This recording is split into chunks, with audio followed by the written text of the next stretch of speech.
welcome back to Deano's garage for the YZF750.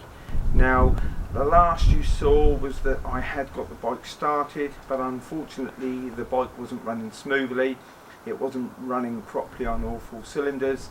I have sorted it finally. Now, what I did do was kind of bit the bullet and bought another pair of coils from Yam Bits and installed those coils, made sure the plugs were on properly, down properly onto the plug cap, should I say, onto the actual plugs. Did all of that yesterday, and what I want to show you now is finally the YZF750R running on all four cylinders and running sweet and nice. And now I can put all the plastics back on, rebuild the bike, and hopefully enjoy it. Let's listen to the bike running now. So, right, here we are, the YZF750R. As I have said, I think and hope I have finally got it sorted, and we're going to hear it again now. And yeah, I believe it's now running properly as it should, all four cylinders, and should now be ready for me just to put back together and enjoy the bike.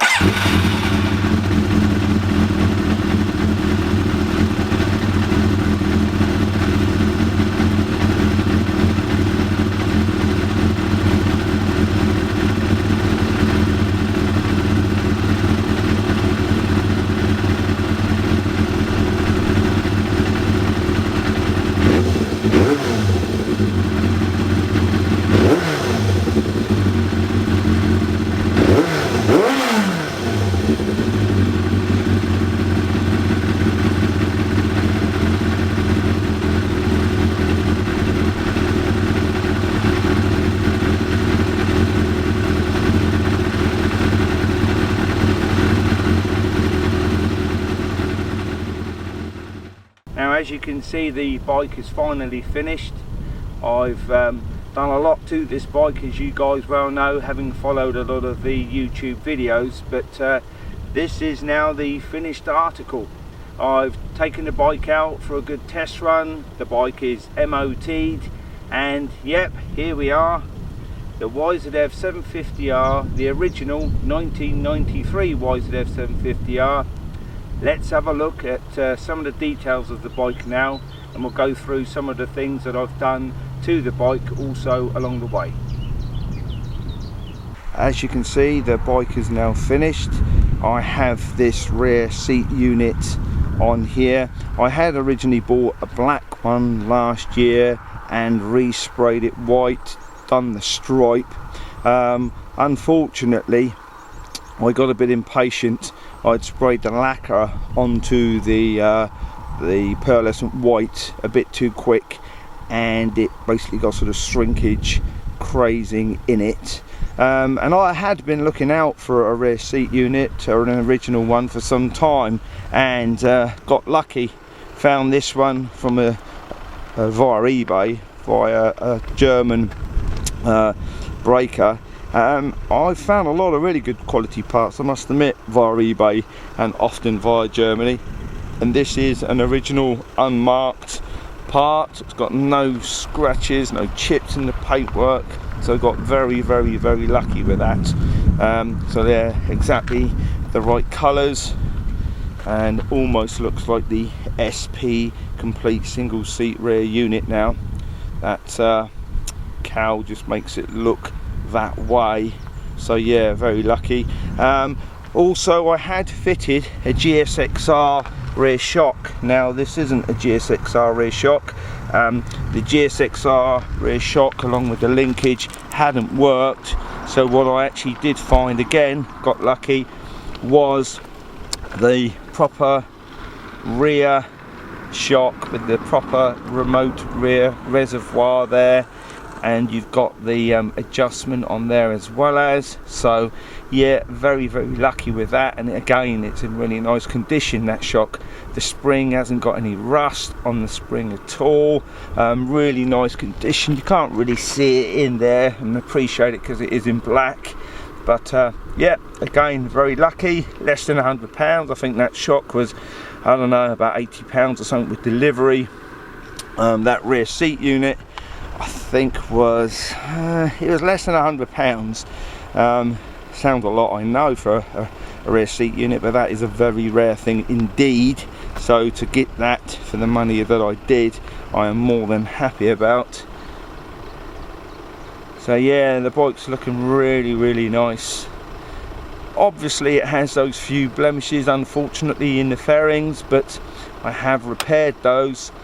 So they're really reinforced, should I say, from the inner part, done with plastic welding and mesh embedded into the back of the cracks. So yeah, although there are a few what look like cracks on the outside, it's, you know, it's really been done properly on the inside. So if I get really fussy, what I can do is go back to getting that fully sort of resprayed. This panel in particular, not the whole bike, don't panic.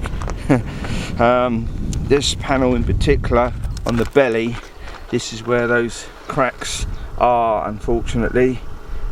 Just there in the center of the shot there, that's the worst of the cracks. So I could get that belly resprayed. I have got stickers that I bought. Unfortunately, bought those stickers believing that they were going to be an exact match, but the blue and the pink are slightly different to the original.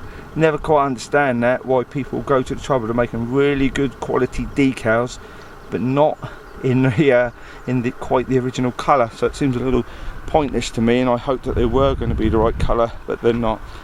So there it is, the YZF750R in all its splendour. I know a lot of you guys that have ridden these bikes absolutely rave about them. They haven't quite got the engine performance of a CBR 900 Fireblade, but then, you know, it is the 750, you wouldn't expect that. But it is very lightweight, probably doesn't weigh that much more. If you took the engine out and took the engine out of an Gsxr 400, there's probably not a great deal of difference in weight. So it does feel a lot like riding an Gsxr 400 with a 750 engine and engine performance. So gives you some idea of what it really is like to ride. It's a lovely smooth engine, smooth gearbox with those blue pot brakes on the front here. They're really good now. I've bled them and got all the air out, and they really perform very well. Obviously you've got the YZF750 upside down, YZF R1 should I say, upside down forks on this bike. I had to make that shim in the yokes to accept those, but other than that, a little bit of work getting the speedo cable block to sit in there between the wheel. But yeah, that's really nice, works really nice. The bike feels really nice, I must admit. Got to sort of bed those tyres in a little bit. They're slightly sort of squared off. Getting around a few more roundabouts and a few more bends, that'll sort that out. But yeah, there you go, there is the bike.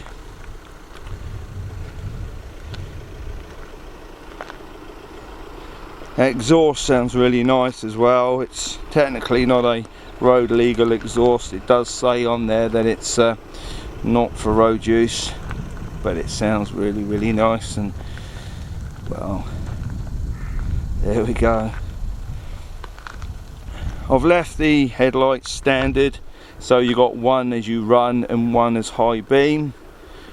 Contemplated switching it so they're both on at the same time, but I've read a few things about people saying that you've got to be careful with the voltage and the fact that it can sort of burn it out, so it's no big deal. I'll leave it as it is. I don't really plan on riding the bike at night time, so that's not a big deal to me. So there we go, the YZF750R from Deano's garage. And yeah, there are other videos that will be available. You've got the Gsxr 1200. We've also got the VFR 750, the sort of second generation one, which also needs a bit of work. So stay tuned on Deano's garage, because obviously they won't be the only motorbikes that you'll see me sort of turning from rough old bikes to beautiful machines like this. So I'm now going to wrap this up, and get out on the bike and enjoy it this morning. And that's what we're meant to be doing. Taking these old machines that would have been spare parts in some scrap yard somewhere, getting them back to this sort of glory, and then enjoying them on the road. Stay tuned. Thanks for watching Deano's Garage.